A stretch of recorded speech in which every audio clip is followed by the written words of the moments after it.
Howdy everybody, this is Steve and we're doing some ZX81 stuff. I've got my ZX81 machine on the desk, I've got my computer screen all set up, I got my eyes open and ready to roll. This is a really fun machine. Let's get over to the bench and get cracking on some code. Oh, this is gonna be fun. So, full disclosure here, I did actually do a little tiny bit of this before I started recording this video. So we have the ZX81 screen in front of us. We have the ZX81 machine here. I've got my source code book here. This is an interesting little machine. First off, I love it. So absolutely no complaints, and I love it because it's quirky, not because it's user-friendly, I guess would be the word.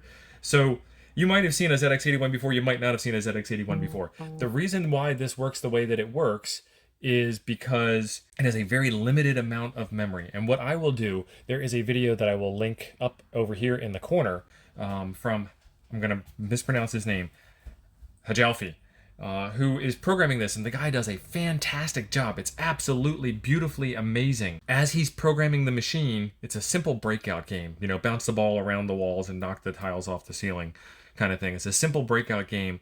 And he's running out of memory as he's coding the game into the computer. That's how limited the resources are in here. So where I was going with that is BASIC works off of symbols. BASIC doesn't take print and turn that into print. BASIC takes print and turns it into a symbol that represents print inside of the interpreter to save on memory. So instead of, you know, what is that? 1, 2, 3, 4, 5 letters in the word print takes up 5 bytes in the machine. They change it into a byte code, which either is 1 byte or 2 bytes. So we're from 5 bytes down to at least 2. I don't know the actual math on that. I'm not the guy that wrote BASIC, but you get the point that I'm trying to make. This machine here, they changed the keyboard scan codes. So when I hit P, it puts print on the screen. So this is a 1 byte code or a 2 byte code, whatever, that represents print on the screen, not the word print. So if I go to, and it's rub out, it's not erase. If I go to erase, I erase the whole code. I don't erase the word print. So if I do, let's see, print, and then quote, memory, wonderful keyboard while we're at it, mem-o-re,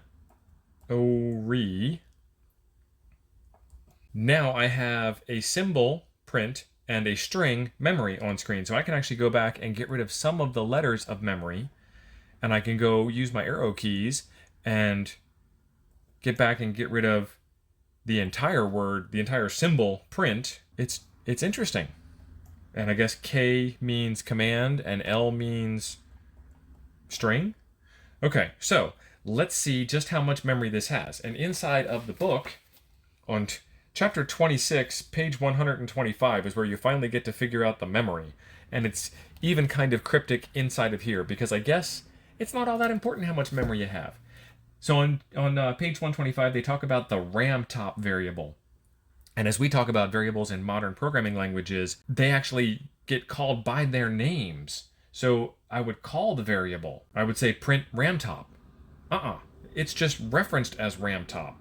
It's not actually a variable named RAM top with the contents of what the RAM top is. That's just what we call the symbols that are in the segment of memory. So let's try that. Print. And then I want to peek. So peek is on the O key. We ran out of print because there's print, poke, and peek at the very least are 3 things that start with the letter P. So poke, I can hit the O key and I get a string, or I can rub that out, and then I need to, I don't even know how to put poke in there. I can't shift O because that's a bracket. Okay, I'm going to have to look that up. I was going to show you how to do peek because I knew that. So shift function peek, shift function O. So shift function is 1 key like control C, control V, as you would do on a modern computer. So it's not shift let go, function let go. It's shift function. And then you hit the O key and you get the word peek on screen. Now we're in string input mode, so we're looking for the actual thing that we want to peek into. And peek shows you a spot in memory. 16,388 plus 256, because this isn't cryptic at all. And again, the plus key is plus, so it's shift K, not plus, because it's a symbol and not a letter. Plus 256. Oh, nope, now I'm getting my things confused. 256 times peek. Nope, how do we get peek here? I did this before.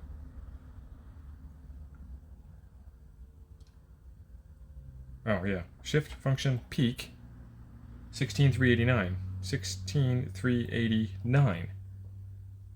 New line. And that took a long time to get the answer.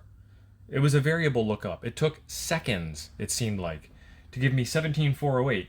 And if you look in the book, it says, at the top of memory, when the ZX81 is switched on, it tests to see how much memory there is, and it puts the machine stack right at the top, so there is no space for user routines there. It stores the address of the first non-existent byte, e.g. 17K, or 17408 if you have 1K of memory, which this machine does, in a system variable known as ramtop, in the 2 bytes with addresses 16388 and 16389. New, on the other hand, blah blah blah blah blah, what to do if you're actually wiping out a program and starting over. So that's a very long-winded way of saying that it puts those 2 bytes there, you got to do some math, you get back 17408, that means you have 1K of memory. This computer didn't have enough space in it so that you could just say, give me the total amount of memory. You had to look it up, do some math conversion, do a bunch of stuff, get the answer back. Whew! Okay, so what do we do about that? We go out and we get a memory expansion board, which is what this is. I have another video about this board itself, but I wanted to plug this in and show you just how this works. So first I have to unplug the machine and plug this in, and this is an edge card connector device, and one of the problems that people have with this thing is just moving it might remove the connection. Print peak 16388 plus, where's the plus key? Plus, oh, and see I did that wrong, 16388 plus 256 times peak 16389. Enter. 32,768. So now we do 32,768. I guess we have to print that. Print 32,768 minus 17408, which was our last number, and we wrote that down on our memo pad because the computer can't remember it when you turn it off. And 15,360, which is about 16K, which is 16,384. Okay, give or take a few. So now we know that the 16K memory thing works. Interesting. Interesting. Okay, so now let's try and do this some other way. What if we had a different amount of memory? This may or may not work with a different amount of memory. I found a basic program that we can type in. Let me get that and type it in. All right, so now I've got my memory program up. This is going to be very interesting, and very interesting maybe from a pain perspective. I don't know. 10 space print. Nope, not print. Already off to a roaring start. 4. Let's assume that 4 is on the F key. 4, there we go. N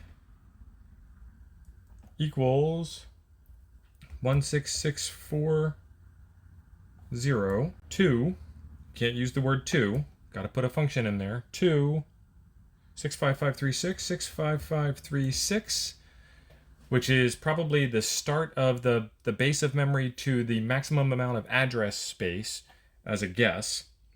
And see, I don't need to put spaces in here when I'm typing. Step 256, 256, because it knows it's all symbols. New line. And so what I've done now is I have moved the code from the typing area. It's been interpreted, syntax checked, etc., and now it's shoved up onto the stack at the top. Great. However, I can't just like arrow up there and start editing. Everything's good to go there with that line. So we'll do 20 poke. Nope. See, I'm missing the number there. 20 poke.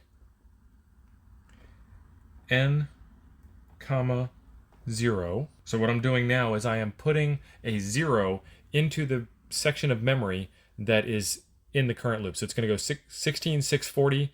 It's going to add 256, so it's going to be 16,8 whatever, and then it's going to add, put a 0 in, etc., etc., etc. That's the fun part about loops. New line. Compiled, syntax checked, everything's good there. Let's do 30. 30. Missed the 0 again. If, where's if? If peak,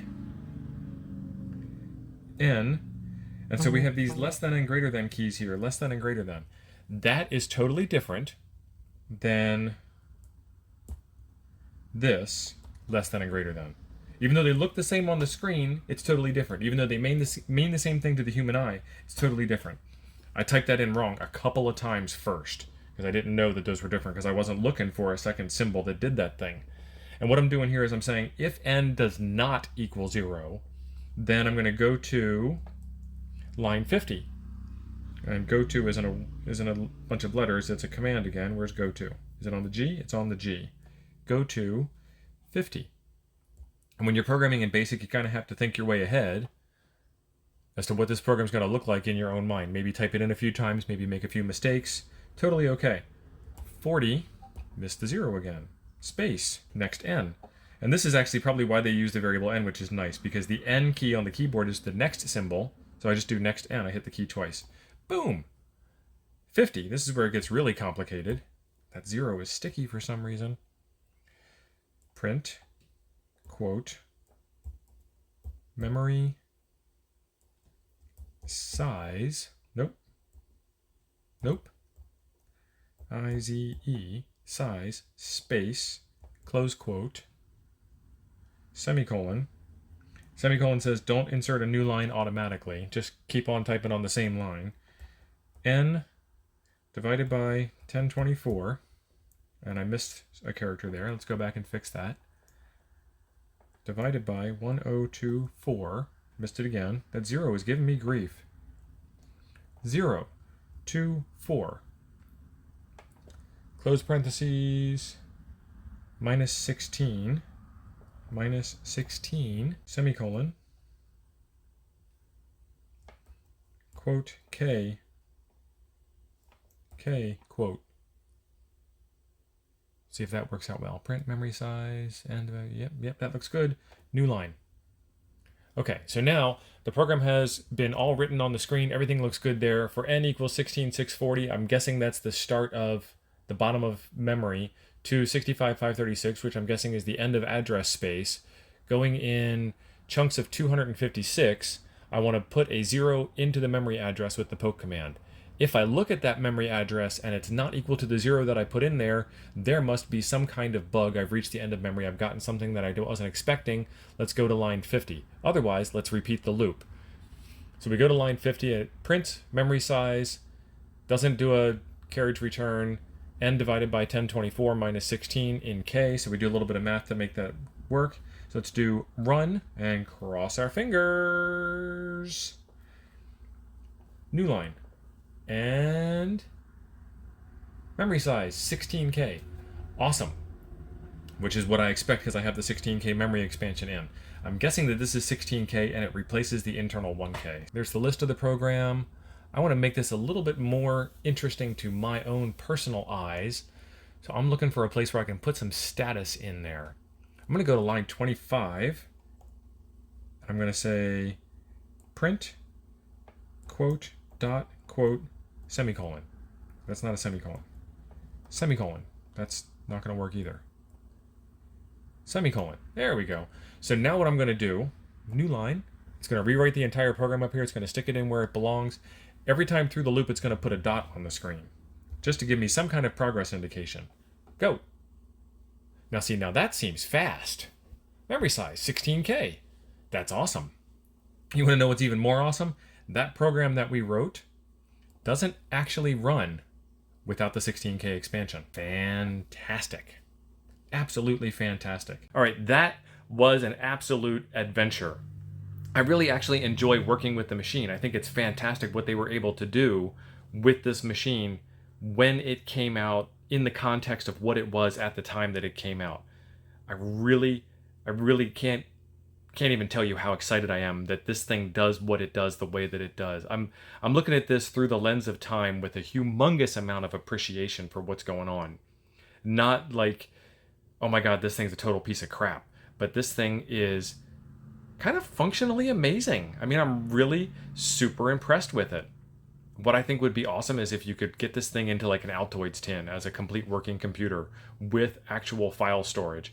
And maybe a little bit faster processing power? I don't know. I'm going to keep playing around with this thing. I think that it is absolutely amazing what this thing can do. There is a video right here coming up next that I think you will enjoy. Thanks for being awesome.